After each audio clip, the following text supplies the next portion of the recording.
converse to Islam. It was a dream, but now, alhamdulillah, it's a reality.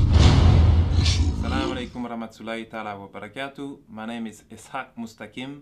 My father is from Haiti and my mother is from Switzerland, and I'm Muslim 2 years now. I was born in Montreal and I grew up in Montreal. When I was a young kid, I was really good in school. Like my mom, I'm sure my mom had like high hope in me because I was his first kid, and I was a really good kid, really good grades in school and everything. Everything changed while I was looking for happiness. I was only living with my mom and my stepfather, and I didn't really have a father figure. My stepfather was not a father figure, and my dad was not in my life. So I ended up being raised by the street. So at the age of like 13, 14 years old, I started looking like the other kids in school, and I saw them, like I saw the kids that were like taking drugs and drinking alcohol and going out with girls. I saw them like more happy than the other kids. So I started to wanted to be with them and try that stuff. So that's what I did. And hanging out with bad people end up to giving us like bad habits. So at the age of 15, I was so bad that they put me in like a juvenile jail. So I went to juvenile jail like for a few months, and after that I didn't stop like doing bad things. I did so much bad things that they wanted me like to lock me down like for good. So I ran out from that juvenile jail, and after that my mom had to send me back, like to send me to Switzerland. So I went to Switzerland to work for her brother, and I worked there like for 3 months. But then again, I was alone there, but I put myself into a trouble that the police was looking for me, that I had to come back here to Montreal. And that was at the age of 17. At the age of 17, I cooled off. I stopped doing like bad things a little bit because I was saying to myself like soon I will be 18, and soon like if I get caught, I will go to jail.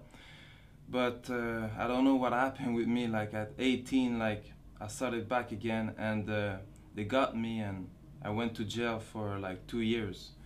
Before I went to jail, I learned that the happiness was into getting high, getting drunk, and getting with girls. But in jail, because jail is the school of crime, I learned that the happiness was into getting a lot of material thing, a lot of money. And 2 years in that jail made me have a criminal mind. I didn't have a really criminal mind before, but that 2 years, like that's what it did. And I was Christian before, and I was Christian, but I was not praying. I was only praying like when I wanted something really bad, or when I was into problems. And that jail time was for me a problem. So I started reading the Bible and praying a little bit. And I don't know why, like somebody that I wasn't speaking with, he wasn't around like who I was hanging with. He just came and gave me the Quran, and he told me to read it. But at that time, like I was reading the Bible, and the Quran was not written the same way, so it didn't like touch me. So I just like give it back. After, when I got out from jail, I started my mission to get money. When I got out of jail when I got out of jail is then when I started chasing the money, getting after the money. And because I had no school and the fastest way to get money was a criminal way, that's the way I went. And in every type of way to make money, any type of like bad thing you can think, I was in it, because really my plan was getting money. And I lived like, I don't know if it's a good thing, or if some people would say it's a good thing, some people would say it's a curse, because in my life, like, I achieved like most of my goals that I wanted. And for 10 years, like, I lived that life of like luxury, that life of power and respect. So because when I say this, like, people don't really understand, so I have to make a little bit like of explain a little bit. Like when when I say like I had the things that most people, young and older, they would like to have, that I had in my life, they don't really understand, because everybody has his own perspective on like what is luxurious. So when we're talking about cars, Benzes, I had a few, BMW, Porsche, Viper, Hummer, Jaguar, Cadillac, like most of all the brands, like the big brands, that's the car that I had. Like houses, condos, but not like only like the cars like normal, like the car, because when you buy a car, it's like to make you happy, but the thing is that happiness doesn't last. So right after, like, you have to suit up the car. But after, when the car is suited up, there's nothing else to do. So you buy another car. Me at one time, like, had like 2 cars, and I was renting out like other cars just to have another change, because like I was bored. I had a house and I was living in hotel suites. It cost me like 10,000 a week just for hotel suites. So the clothes, like just the clothing, like because like when you have money, like even the money like change your style a little bit. Because before I was like I was dressing like everybody, but after that I had to like buy suits, you know, like $3,000-4,000 suits, you know. And I had like me, I was not really the type that was going like into clubs and partying. I didn't really like that. What I liked it more was really, because really I was on a mission, I really liked it more like staying home, counting money, planning for other plans, you know. So when I got out into the club, was only like for money purpose. When we had like meetings, or like when they invite me, so they had to be like VIPs and everything. Because the thing is that most of the rappers, they want to be like gangsters, and most of the kids, they want to be like rappers, but those rappers, they want to be like the criminals. And at one time, that was the type of person I was. I was a person that really liked like to enjoy a good meal. So that's what I liked it most. Every day going to big restaurant, like the biggest restaurant of the cities, and eating on floors that most of you will never see. Like floors that are not open to the public. So we eat like for like few thousand a meal. And that's nothing, because there's other people that's doing more, you know. So that was the type of life that I was living. And I lived like a millionaire life for like 10 years. But at the end, because all that doesn't come from nothing, you have to work a lot. And at the end, I was questioning myself, like, because when you have all that, and I didn't find the happiness, like, even at one time, because I was in my house, that I rebuilt my complete house, like, I made a container, like, to come in front of my house, and I destroyed everything, like, throw out everything in the container, and I rebuilt everything, like, with the best of the material. But even after, I'm alone in my house, like, and I'm thinking, like, I'm not happy.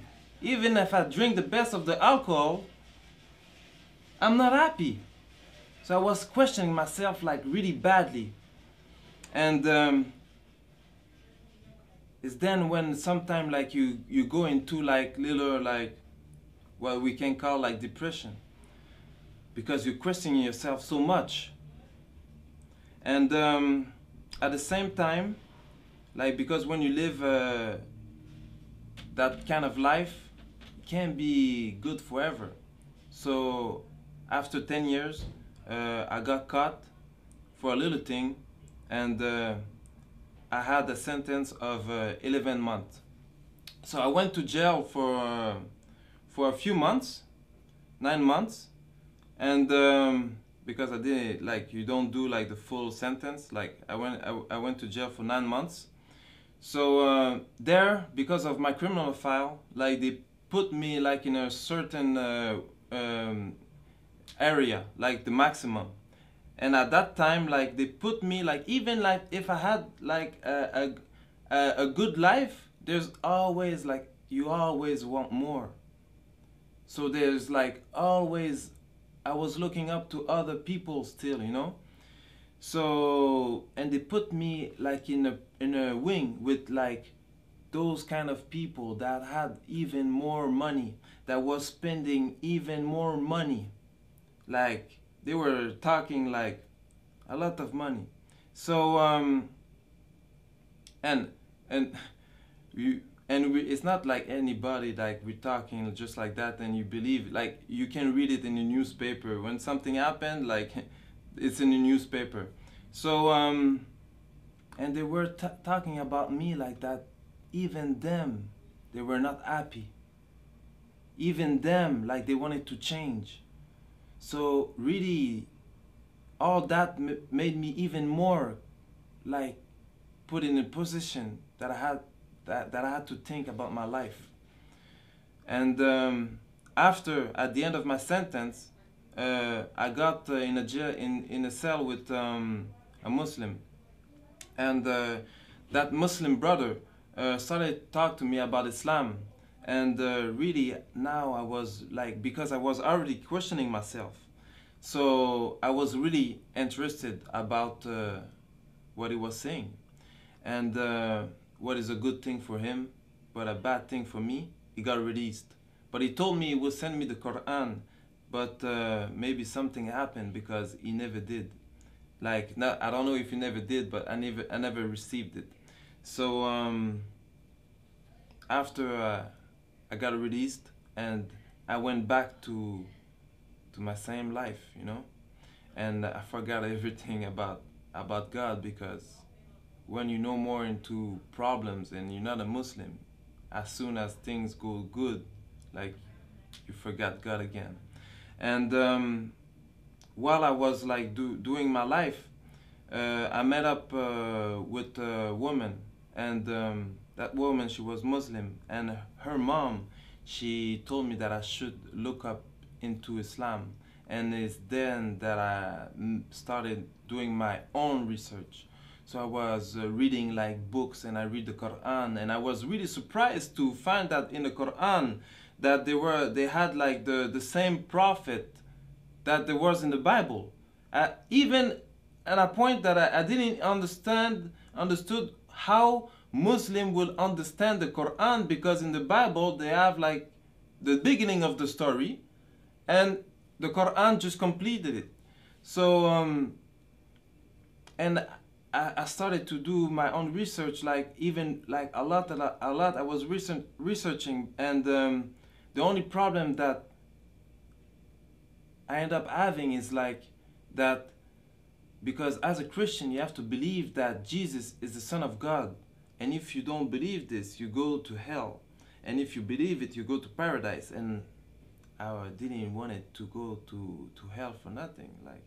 Like it had to be the true religion, so I had to really make some research.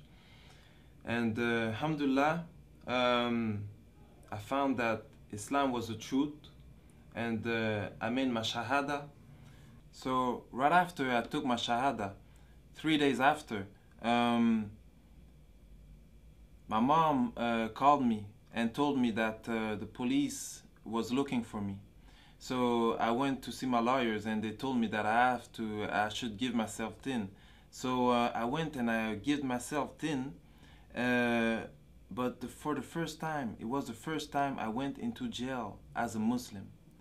I'm here with my client Isaac, or known as Ishaq Mustaqim, who is charged in Montreal with various offenses, particularly fraud, forgery, the use of forged documents. With regards to the fraud that my client is charged with, the amount of the fraud is $689,970.24. This would have occurred in the year of 2006 over a 3-month period between the months of May and September. But there's a different side to Isaac that we know and that we've come across. Since his arrest, since these events, Isaac has completely turned his life around. I mean, notwithstanding this criminal record, I mean, breaking and entering, conspiracy to commit a criminal act, robbery, assault, mischief, intentional impersonation, I mean, the list goes on and on. Notwithstanding all of this, this individual has completely changed himself. He is no longer the person that he was when he was younger. He's married. He had a tough life. I mean, he grew up on the street. He grew up a life of crime and violence. That's no longer the person he is. He's married. He's a contributing member of society. He has a stable job. We have letters of recommendation from his employers. He's found religion. He's converted to Islam, and he's very observant of that. He commits himself to do charity work on a purely volunteer basis. No one has asked him to do this, and these are all signs of someone that has seen the process, seen that crime is not a life that he has chosen, and he has clearly indicated that he wants to be a contributing member of society, and that what advice have you got to Muslims and non-Muslims regarding Islam? But because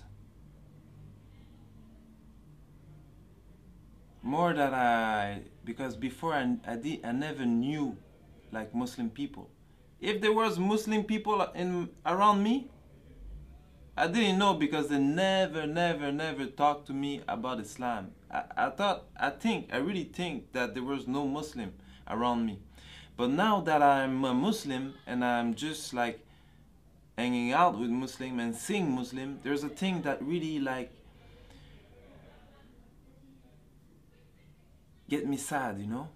Is because me, before I used to like a lot of I used to like a lot the tattoos, and on my head a tattoo get money. But more that I see little kids, like young Muslim, I realize that they have the same tattoo that I have, but not on their head. They have it on their heart, and they want to compromise their Islam for money, for like seriously stupidity. Like I don't, and that get me like really sad, that they don't know the value of what they really have. Because Islam gives me an happiness that everything that I had in my life, like all the money, the girls, because with a lot of money comes the girls, the money, the girls, the house, the condo, like all that life never give me a happiness that I have today. A happiness that lasts. And for the non-Muslim, seriously, before, like I didn't know nothing. For real, me, before, I will never thought I will be a Muslim. Never. Never. So seriously, like, what they're showing, like, in the media, because we all think like Muslim is like crazy people with beard that want to blow themselves up. Like, I don't understand. Like, what you see in the media is not the real thing. Really, if you want to learn something, you open the book and you read. And before, I used to not read, never read. But seriously, when you read about Islam, it's the best thing that you can learn. And even if you're not interested about changing your religion or getting a religion, at least just read it for like education. Just read it so you know what they're talking about. Why so much people are turning into Islam? Why? You have to question yourself, like, because everybody has a brain. Maybe you believe there's a God or not. I believe there's a God, and a God like give us a brain, and the brain is to think. So I just ask you to think by yourself. Don't think like don't just follow what the media gives you. Like, think by yourself and read. Like, read the Quran. There's translation of the Quran in French, in English, in all the language. So just read, try to really learn about Islam, and don't look what the Muslims are doing, because that's a lot of people say, like, but I know a Muslim. A lot of Muslims, we're human beings and we all do mistakes, and there's a lot of Muslims that, like, there's only one Muslim, and that was a prophet that really like can live what the religion, the Prophet ﷺ, like, that really like lived what the religion was teaching. But all the Muslims, most of the Muslims, even me, I'm not a perfect Muslim. We all try to be good.